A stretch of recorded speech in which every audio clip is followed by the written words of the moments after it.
Terima kasih untuk hadirat-Mu, terima kasih untuk lawatan-Mu. Kami bersyukur kami bisa menyembah-Mu bersama-sama, meninggikan Engkau di tempat ini. Dan saat ini waktunya kami mau mendengar firman-Mu. Karena kami tahu firman-Mu adalah pelita bagi kaki kami, firman-Mu adalah kehidupan bagi kami. Itu sebabnya Tuhan kami siap untuk mendengar karena kami tahu Engkau akan meluruskan cara pikir kami yang salah. Sehingga kami tahu apa yang menjadi kehendak-Mu adalah atas hidup kami. Terima kasih Tuhan, kami persilakan roh hikmat dan wahyu menguasai kami. Sehingga setiap firman dapat menjadi rema dan menjadi daging. Terima kasih Tuhan, di dalam nama Tuhan Yesus. Semua yang siap mendengarkan firman Tuhan sama-sama katakan amin. Beri tepuk tangan untuk Tuhan Yesus. Haleluya. Silakan duduk kembali. Shalom semua. Ini pertama kali saya datang di sini, jadi saya perkenalkan diri. Nama saya Deborah Kristanto. Saya tinggal di Serpong, Gading Serpong, Tangerang. Oke. Haleluya. Firman Tuhan hari ini adalah tentang alasan wanita diciptakan. Alasan wanita diciptakan. Semua di sini wanita? Amin. Coba salam kanan kiri, katakan kau wanita yang luar biasa. Kita baca di dalam Kejadian 2 ayat 21 sampai 23. Kita baca sama-sama ya. 1, 2, 3. Dan Yahweh Elohim membuat Adam tidur lelap. Ketika Adam tidur, Yahweh Elohim mengambil satu dari rusuk-rusuknya. Lalu dia menutup tempat itu dengan daging. Dan Yahweh Elohim membentuk rusuk yang telah diambilnya dari manusia itu menjadi seorang wanita. Dan dia membawanya kepada manusia itu. Lalu Adam berkata, inilah dia, tulang dari tulangku dan daging dari dagingku. Karena itu dia akan disebut wanita sebab dia telah diambil dari pria. Saudara, pada waktu pertama kali Tuhan menciptakan Adam, dan di dalam Adam itu ada feminin dan maskulin. Sama seperti dengan Elohim, Elohim itu di dalam diri Elohim, di dalam diri Yehova, Elohim itu ada feminin dan ada maskulin itu jadi satu. Itu sebabnya Adam itu diciptakan sama seperti Elohim sehingga di dalam diri Adam itu sudah ada wanita dan sifat pria dan sifat wanita itu ada, keutuhan. Utuh, makanya Elohim juga dipanggil sebagai El Shaddai, namanya juga disebut El Shaddai. Artinya Shad itu adalah buah dada, menyusui. Kemudian akhiran I atau I menunjukkan kepemilikan, milik. El kependekan dari kata Elohim atau sama dengan pencipta yang maha kuasa. Nah, karena kita diciptakan menurut dan gambar dan rupa Elohim, makanya sifatnya itu seperti itu. Nah, kemudian di dalam diri Adam itu yang feminin mulai diambil. Dipisahkan menjadi seorang wanita. Diciptakan jadi wanita, dipisahkan, makanya akhirnya di dalam diri Adam itu hanya maskulin, di dalam diri wanita hanya feminin. Dipisahkan supaya menjadi kekuatan yang powerful. Sama dengan Yehova, pada mulanya firman Tuhan katakan dia adalah penguasa langit dan bumi. Di dalam diri Yehova ada firman, betul? Dan firman itu diambil dari Yehova dan dia adalah Kristus atau Yesus. Di dalam diri Adam dan Hawa, Hawa ada di dalamnya, bukan berarti Hawa itu adalah Kristus, enggak. Tetapi mau mencontohkan bagaimana Tuhan memisahkan mereka. Lalu kita sering mendengar bahwa wanita itu diciptakan sebagai penolong. Nah ini ya. Wanita itu diciptakan sebagai penolong bukan pembantu.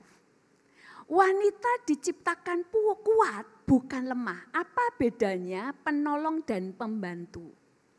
Kalau penolong, misalnya saya mau mindahin meja ini. Saya sebenarnya mindahin meja ini bisa. Tapi supaya lebih cepat dan lebih maksimal kerjanya, tidak berat, saya butuh penolong. Maka saya butuh orang lain menolong saya mengangkat meja. Tapi kalau pembantu, maka saya akan menyuruh pembantu saya untuk mengangkat meja saya. Ini seorang pembantu.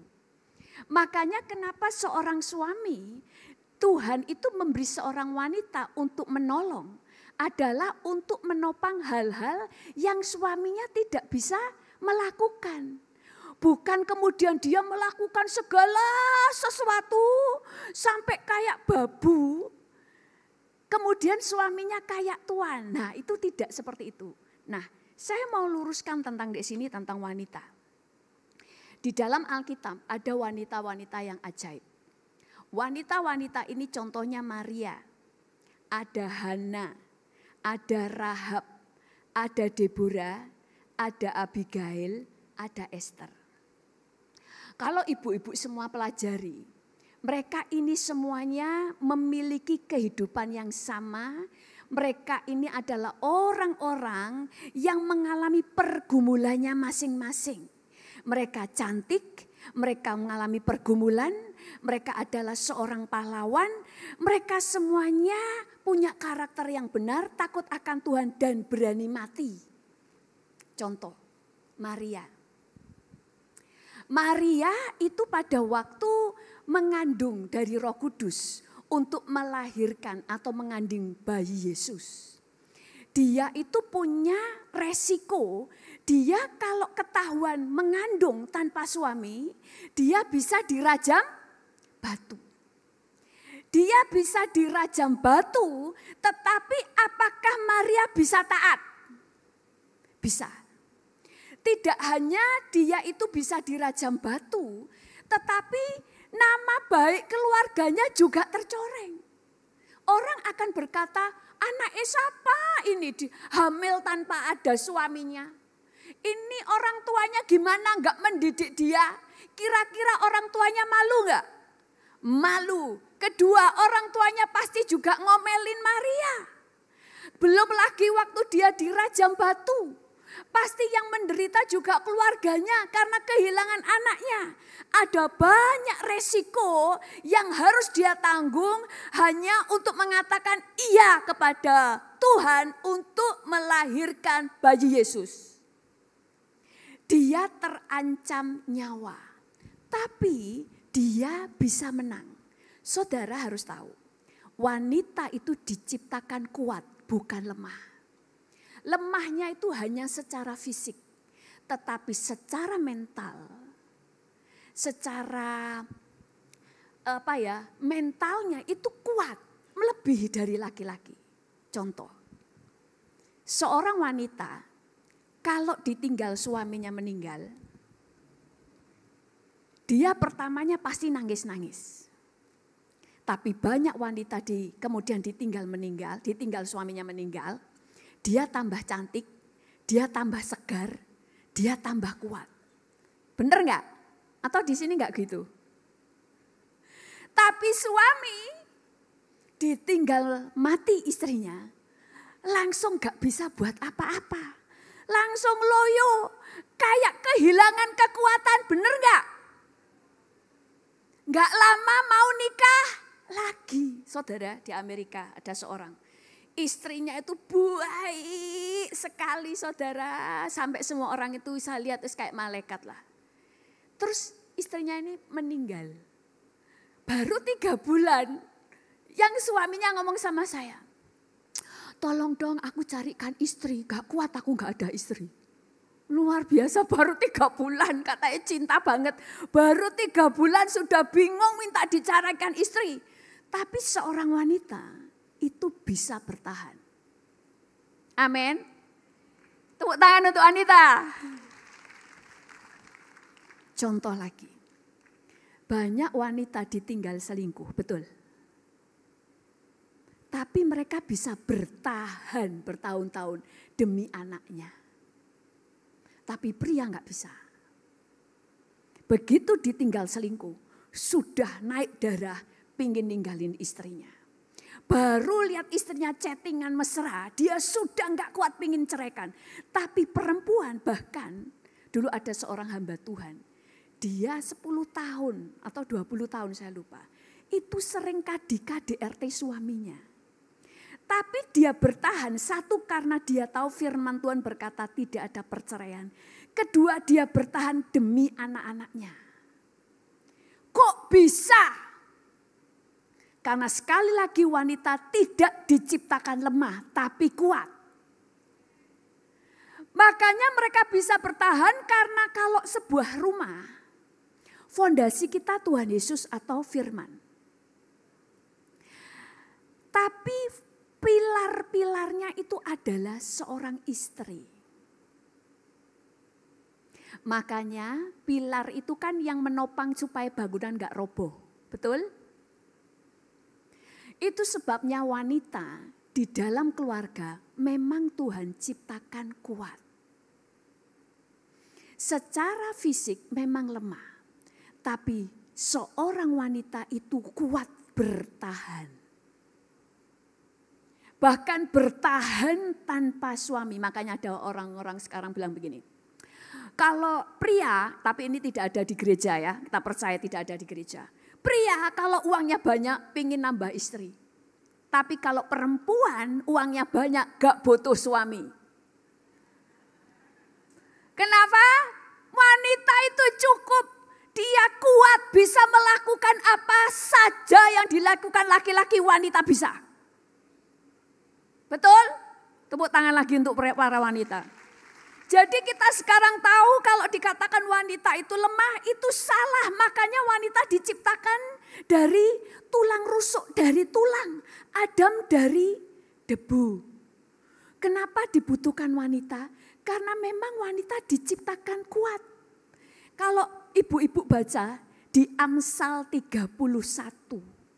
Wanita itu multitasking. Dia bisa melakukan banyak hal. Kalau di Amsal 31 dikatakan begini. Dia merawat anaknya. Dia memintal kain ungu. Dia menanam ladang. Dia menjualnya. Dia membeli tanah. Dia mengatur para pegawai-pegawainya. Dia membuat suaminya terhormat. Dia membuat jubah untuk suaminya. Membuat jubah untuk dirinya sendiri. Dia memastikan ada lentera di rumahnya dan sebagainya. Banyak yang bisa dia lakukan.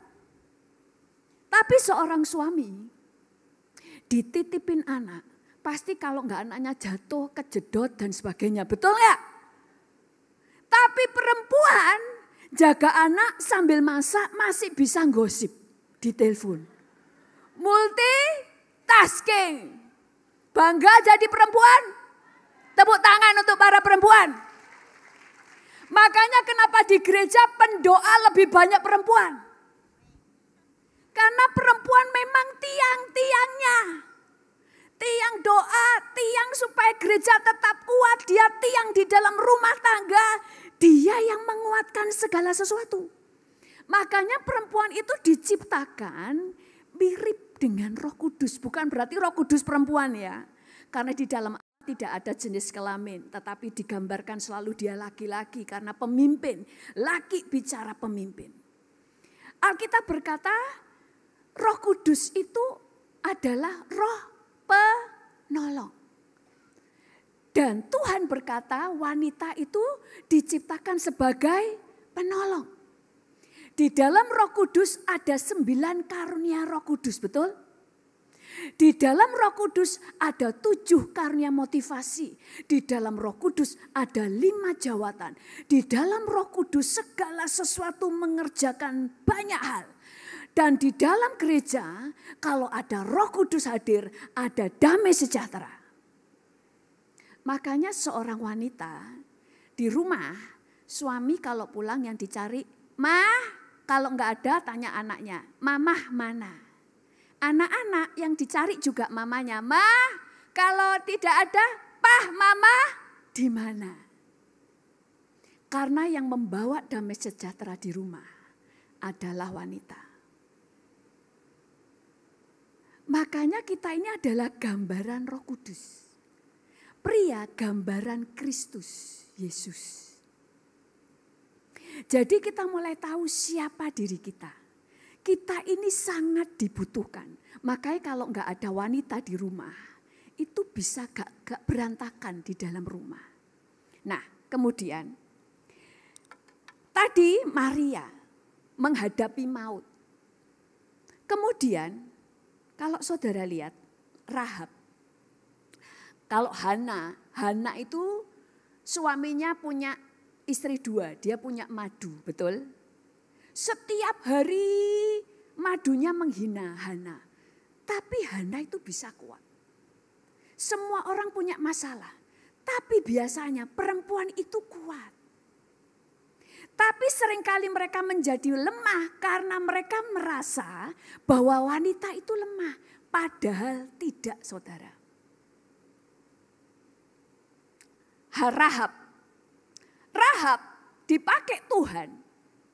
Kita baca ya yang Rahab ya. Kita baca di dalam 1 Samuel, di dalam, ini panjang ya, saya baca aja ya. Yosua 2 ayat 1 sampai 9, 12 sampai 16. Atau kita baca sama-sama ya. 1, 2, 3. Yosua anak Nun mengutus 2 orang keluar dari Sitim. Oh betul enggak? Sebentar. Betul ya, saya baca ya. Oh ya betul ya, mulai dari ayat 1 ya, oke. 1, 2, 3. Yosua anak Nun mengutus 2 orang keluar dari Sitim untuk mengintai secara diam-diam dengan berkata, "Pergilah, periksalah negeri itu terutama Yeriko."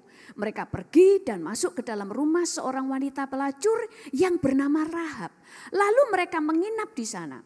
Hal itu dilaporkan kepada Raja Yeriko dengan mengatakan, "Lihatlah, orang-orang dari Bani Israel semalam telah datang ke sini untuk menyelidiki negeri ini."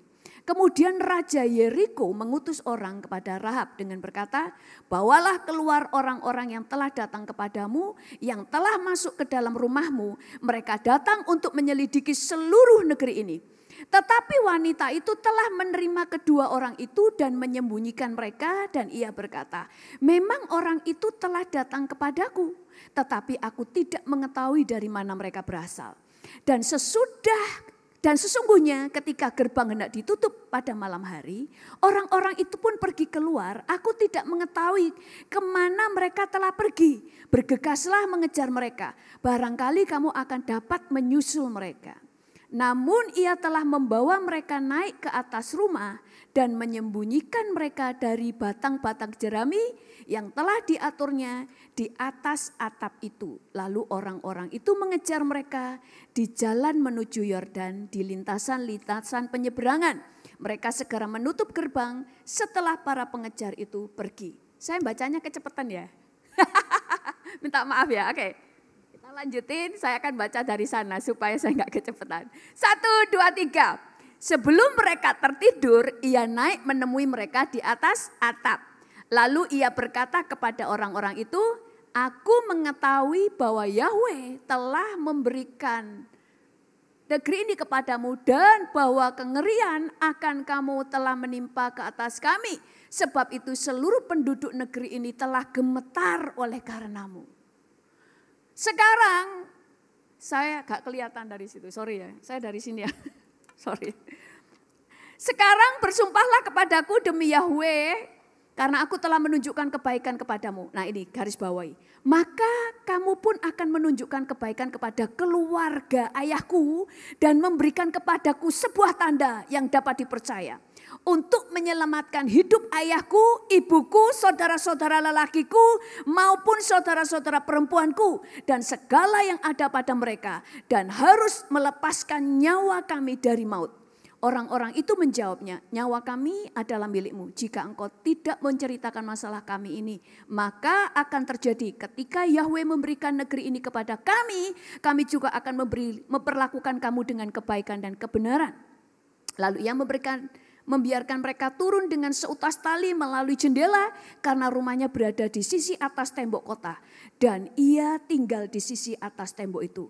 Ia berkata kepada mereka, pergilah ke pegunungan supaya pengejar itu tidak menemukanmu dan sembunyikanlah dirimu di sana setelah 5 hari sampai 3 hari hingga para pengejar itu kembali. Setelah itu kamu boleh melanjutkan perjalananmu. Saudara, di cerita ini gini.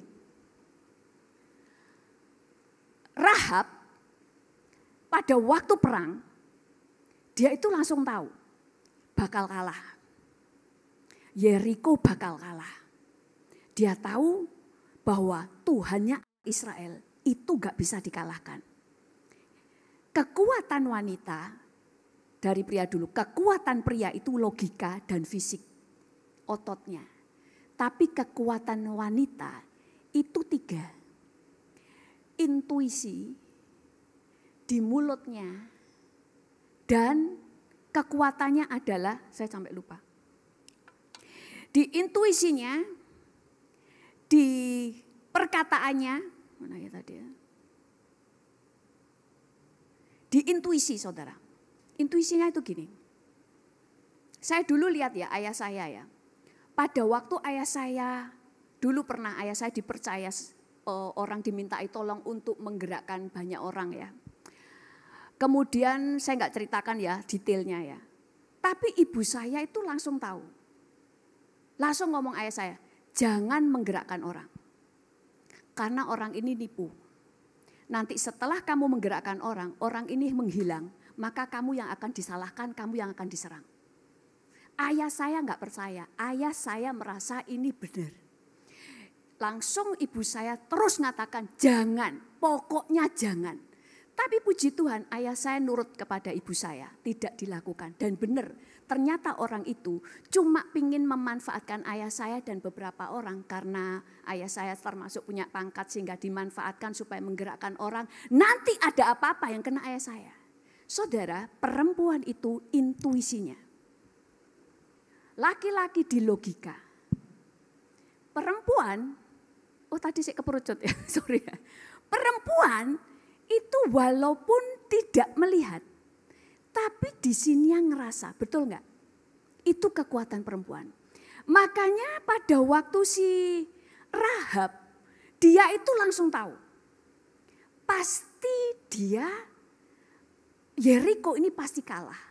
Kalah karena Tuhannya orang Israel tidak bisa dikalahkan. Dia kemudian, dia itu perempuan itu sebenarnya cerdas.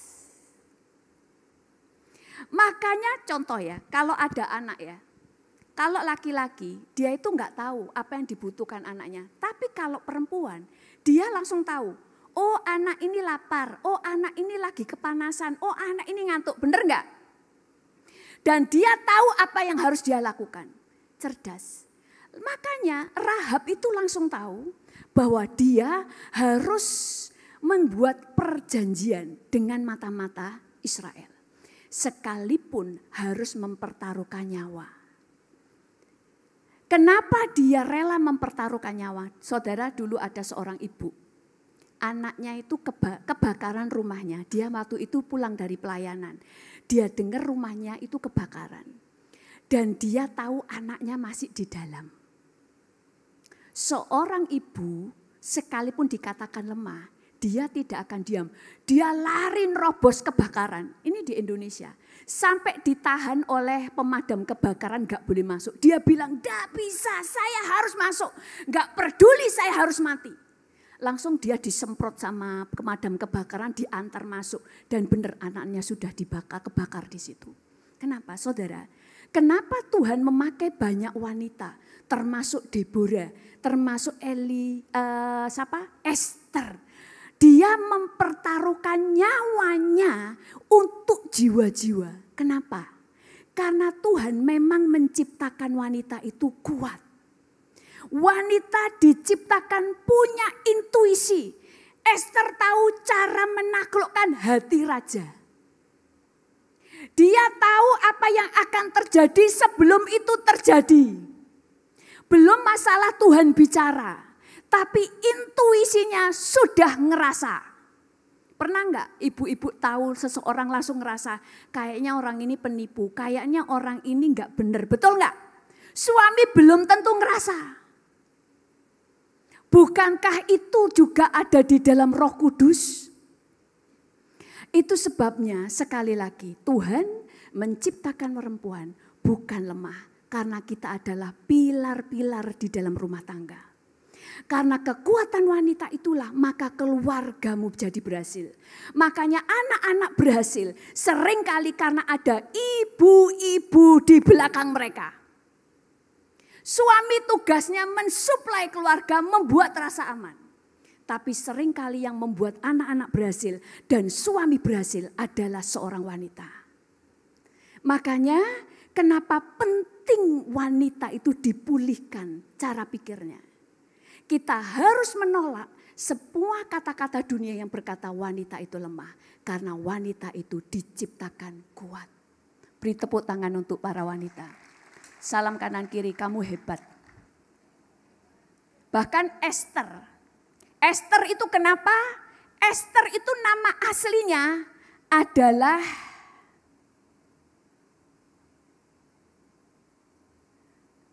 saya jadi ini Hadasah sampai lupa. Esther itu Hadasah. Kenapa dinamakan Esther? Esther itu ternyata itu dari kata IST atau artinya adalah yang disembunyikan. Kenapa? Esther itu orang Yahudi.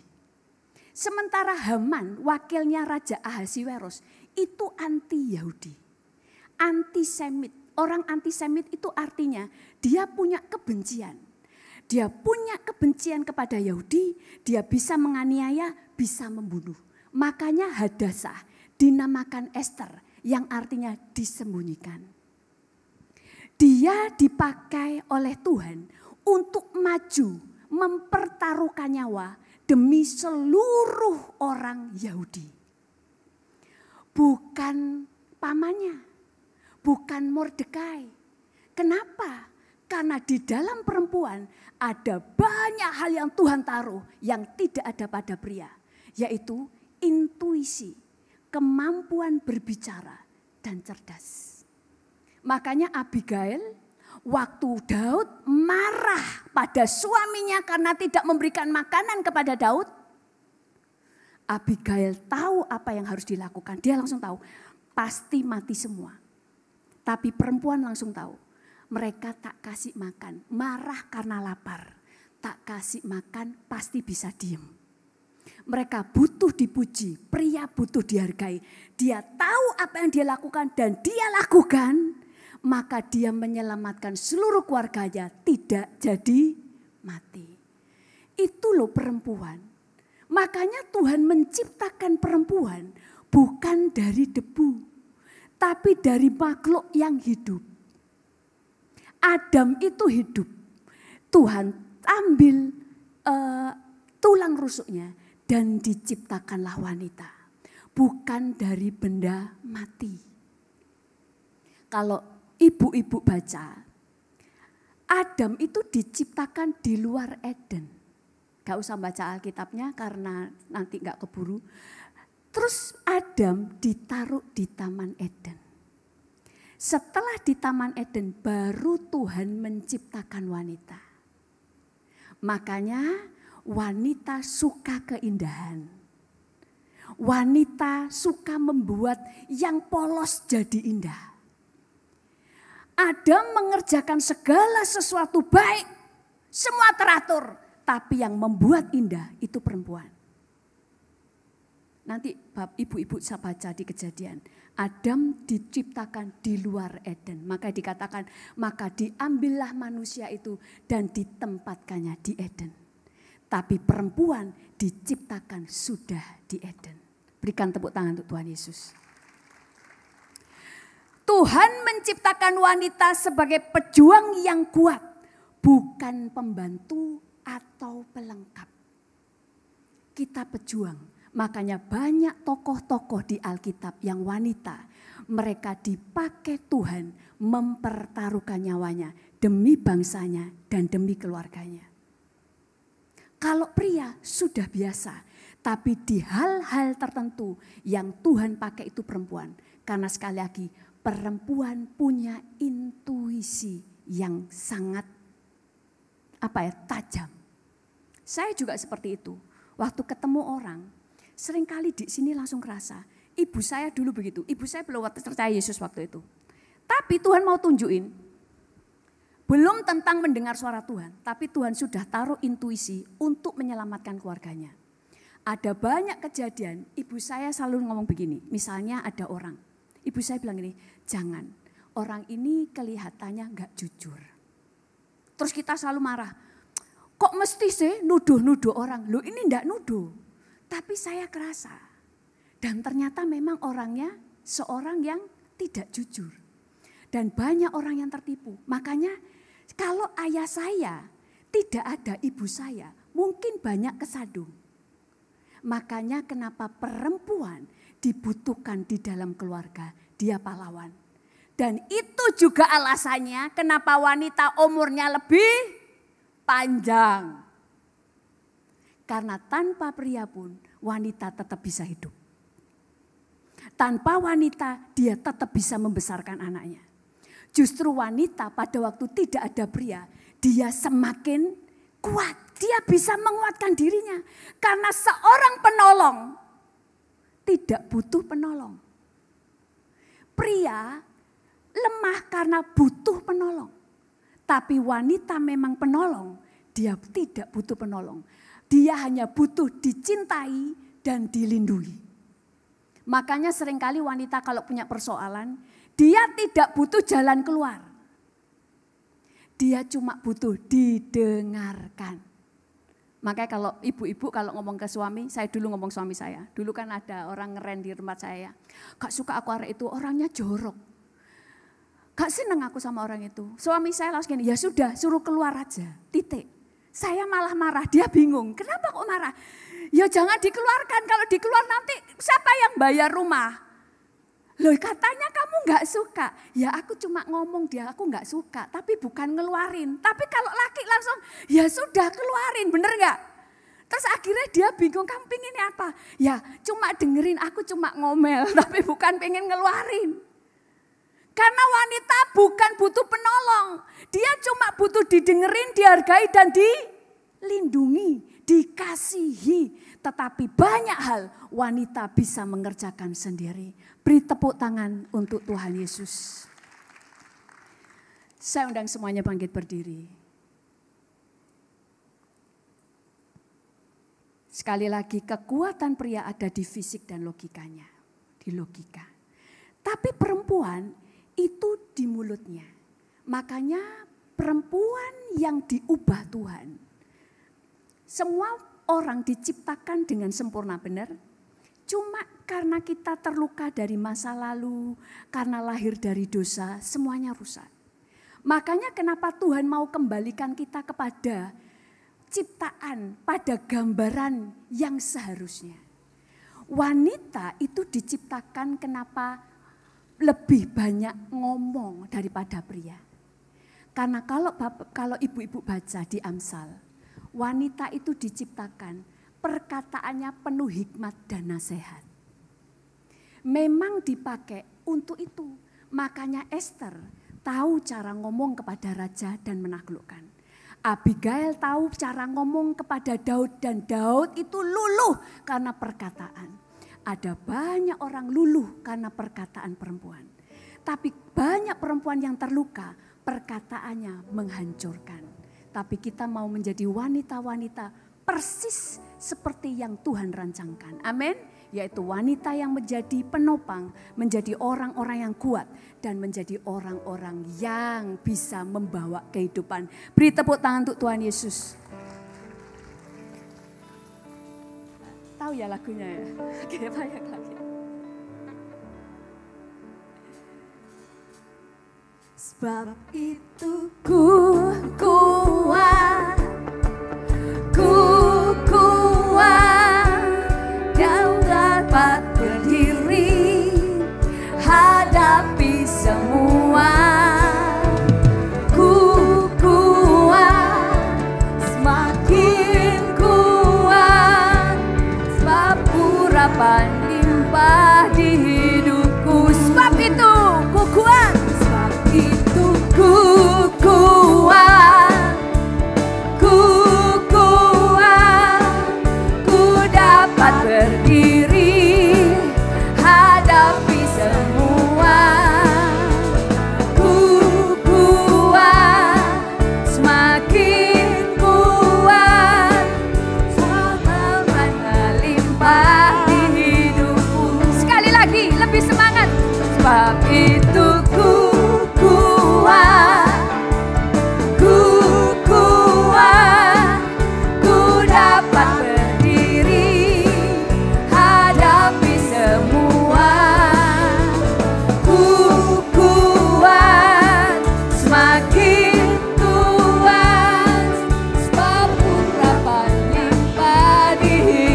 menjelaskan kami dengan sangat detail. Engkau menaruhkan kepada kami intuisi yang kuat. Engkau memberikan kami mental yang kuat. Karena kami dipakai Tuhan sebagai pilar-pilar dalam rumah tangga. Oleh karena kamilah pernikahan menjadi kuat. Oleh karena kami, suami kami menjadi terhormat. Oleh karena kami, anak-anak kami berhasil. Kami mengucap syukur karena Engkau menciptakan kami seperti Roh Kudus. Kami mengucap syukur untuk keberadaan kami, bagaimana kami diciptakan. Kami unik, kami cantik. Dan dalam diri kami ada banyak hal yang Kau sudah taruhkan. Multitasking, karena Engkau mau memakai hidup kami untuk membawa damai sejahtera di rumah.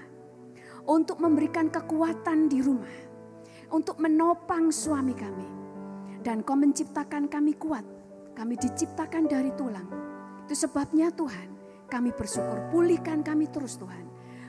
Proses kami terus, sehingga semua yang kotor dibersihkan. Sehingga semakin kami cemerlang. Sehingga kami tidak hanya menjadi penolong dan penopang di rumah, tapi penopang gereja, penopang dimanapun Engkau melemparkan kami. Sehingga dimanapun kami berada, damai sejahtera diciptakan. Kemanapun kami pergi, damai sejahtera kami bawa. Kemanapun kami pergi, kami membawa kehidupan. Seperti Roh Kudus yang Kau ciptakan di dalam kehidupan kami. Kami diciptakan mirip dengan Roh Kudus. Biarlah itu terus terjadi dalam hidup kami. Kami ucap syukur kepadamu Tuhan. Di dalam nama Tuhan Yesus, haleluya. Yang semua mencintai Tuhan katakan, amin.